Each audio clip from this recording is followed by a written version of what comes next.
Too long, but the right decision was made. It's offside. Oh, hello. Oh, here we go. Is it not offside? I don't know if it is. I What think was it's offside. offside? What part of it was offside? Where the ball is to where Harry Kane is when he heads it, Royale, is offside. I don't see what all the fuss is about, and I'd understand if that was the only chance in the game. Have you seen the lines? Have you seen the lines? Yeah. Spurs had 18 shots in the game. 18 shots, and they scored 1 goal, 7 shots on target. They had 90 minutes to win the game.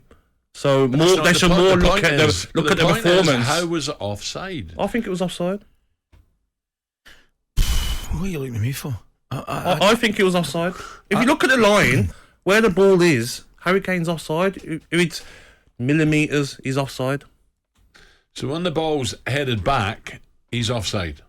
But if you look at the line where the line is, it's a strange one because I always thought, clearly wrongly, that you couldn't be offside if the ball is played back. That's what I thought. But when you see the line as they're drawn so it, he wasn't behind the ball. He was in front of the ball. Is that what you're saying? On the line. Yes. Yeah, well, I've not seen the line, so... You haven't seen the line? No.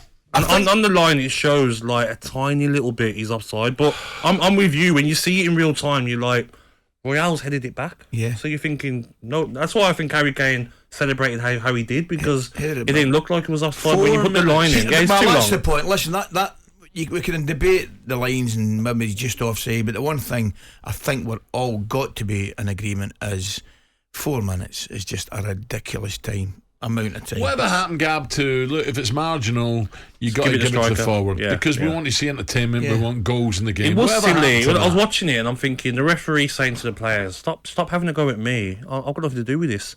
I've got to wait for them in my earpiece to tell me what's happening. But it's definitely too long. And what's horrible about it is the way they celebrated Spurs. Well, that's what I was going to ask you. The players, such an emotional win. Would have took them through. Did you see it live? Were you watching that game live? Yeah, I was watching it. Right, well, tell me this, because the thing that I can't get my head around, I haven't found out yet.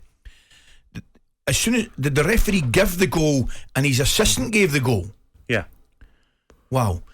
And VAR said no. Well, why have VAR getting involved then? Why have they get involved?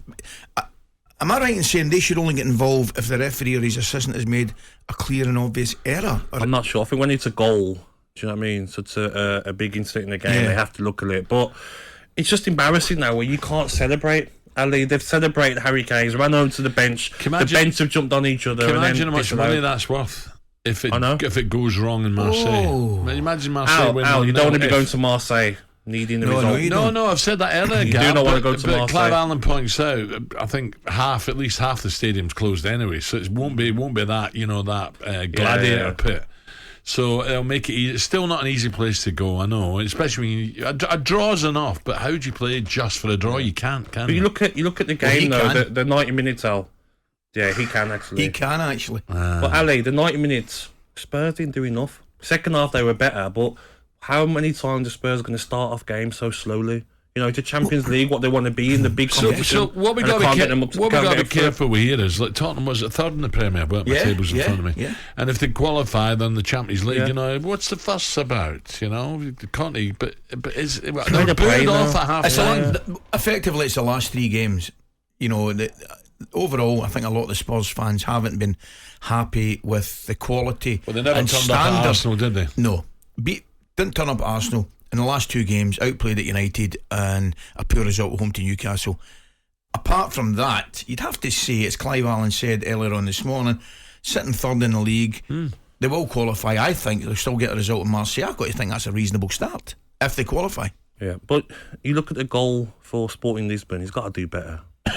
Keeper or Lloris has got to do better. I'm worried about him. Honestly, Ali, if you're in that team at half time, you're saying like, "Come on, keeper, you're killing us. Come on, you've got to do better." Look how far away it was. I thought at Newcastle he was poor as well. Bad decision making. I thought he was poor there, and that's not the first time I've said that. Listen, he's been top class in his career. I just think maybe now there's too many mistakes. But then second half he makes these saves, and you're thinking like, a couple of great saves. That's what I mean. It's hard, isn't it, with Lloris? He makes some great saves, and then the shots you expect him to save, he's got to save that first goal for me. Okay, Tottenham fans, 03717 223344. Is VAR making you fall out of love with football? Are Tottenham going to fizzle out, or is it just a blip? Let us know. Marseille, do you go there to win, or can you just, the Conte way, you beat us? A draw, don't forget, is good enough to qualify, but just of late, things are going pear-shaped, aren't they? talkSPORT Breakfast with Alan Brazil. Thursday and Friday morning, 6 till 10. On AM, on DAB, via the talkSPORT app and on your smart speaker. talkSPORT.